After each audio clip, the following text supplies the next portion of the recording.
The wisest person I ever met in my life, a third grade dropout. Wisest and dropout in the same sentence is rather oxymoronic, like jumbo shrimp.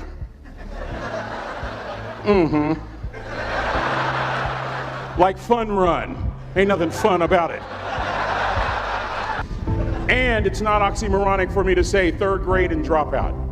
That third grade dropout, the wisest person I ever met in my life, who taught me to combine knowledge and wisdom to make an impact, was my father.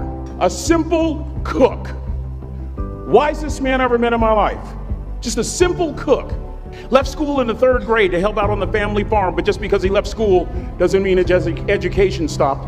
Mark Twain once said, "I've never allowed my schooling to get in the way of my education."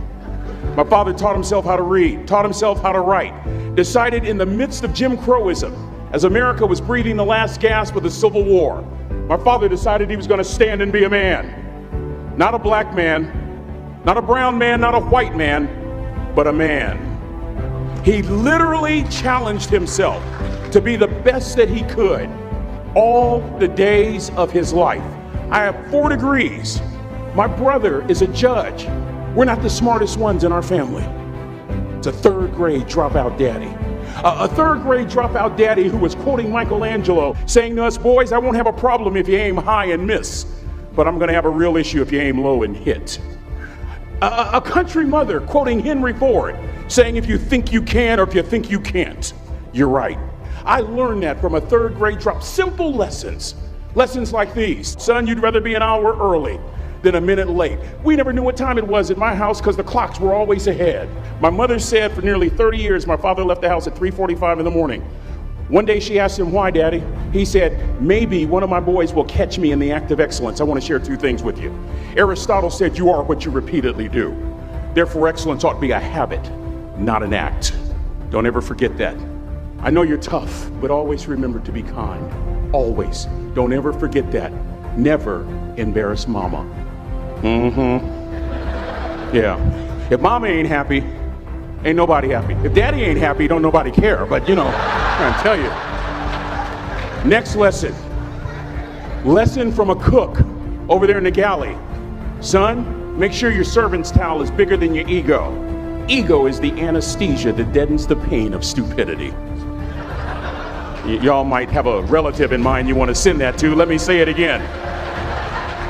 Ego is the anesthesia that deadens the pain of stupidity. Pride is the burden of a foolish person. John Wooden coached basketball at UCLA for a living, but his calling was to impact people. And with all those national championships, guess what he was found doing in the middle of the week? Going into the cupboard, grabbing a broom, and sweeping his own gym floor. You want to make an impact? Find your broom. Every day of your life, you find your broom. You grow your influence that way. That way you're attracting people so that you can impact them. Final lesson. Son, if you're going to do a job, do it right. I've always been told how average I can be. Always been criticized about being average. But I want to tell you something.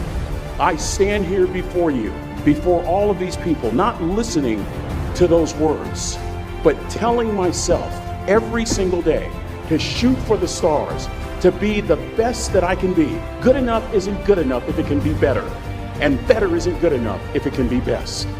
Let me close with a very personal story that I think will bring all this into focus. Wisdom will come to you in the unlikeliest of sources, a lot of times through failure. When you hit rock bottom, remember this. While you're struggling, rock bottom can also be a great foundation on which to build and on which to grow. I'm not worried that you'll be successful. I'm worried that you won't fail from time to time. The person that gets up off the canvas and keeps growing, that's the person that will continue to grow their influence. Back in the 70s, to help me make this point, let me introduce you to someone. I met the finest woman I'd ever met in my life.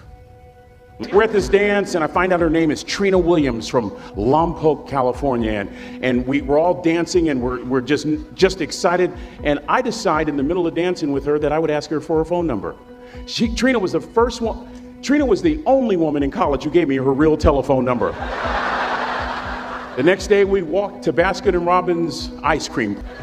We go on a second date, and a third date, and a fourth date. We drive from Chico to Vallejo so that she could meet my parents. My father meets her.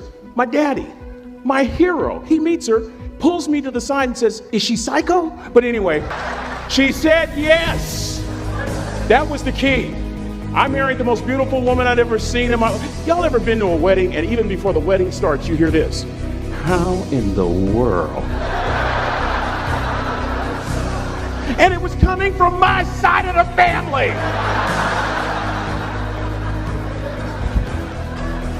We get married, we have a few children, our lives are great. One day, Trina finds a lump in her left breast. Breast cancer. 6 years after that diagnosis, me and my 2 little boys walked up to mommy's casket. And for 2 years, my heart didn't beat. If it wasn't for my faith in God, I wouldn't be standing here today. If it wasn't for those 2 little boys, there would have been no reason for which to go on. I was completely lost. That was rock bottom. You know what sustained me? The wisdom of a 3rd grade dropout. The wisdom of a simple cook. We're at the casket. I'd never seen my dad cry. But this time I saw my dad cry. That was his daughter. Trina was his daughter, not his daughter-in-law. And I'm right behind my father, about to see her for the last time on this earth. And my father shared 3 words with me that changed my life right there at the casket. It would be the last lesson he would ever teach me. He said, "Son, just stand. You keep standing. You keep standing, no matter how rough the sea, you keep standing." And I'm not talking about just water. You keep standing. No matter what, you don't give up. And as clearly as I'm talking to you today, these were some of her last words to me. She looked me in the eye and she said, "It doesn't matter to me any longer how long I live. What matters to me most is how I live." I ask y'all one question, a question that I was asked all my life by a 3rd grade dropout. How you living? How you living? Every day ask yourself that question, how you living? Here's what a cook would suggest you to live this way. That you would not judge, that you would show up early, that you'd be kind, that you'd make sure that that servant's towel is huge and used, that if you're gonna do something, you do it the right way. That cook would tell you this, that it's never wrong to do the right thing, that how you do anything is how you do everything. And in that way, you will grow your influence to make an impact. In that way, you will honor all those who have gone before you, who have invested in you. Look in those unlikeliest places for wisdom. Enhance your life every day by seeking that wisdom and asking yourself every night, how am I living? May God richly bless y'all. Thank you for having me.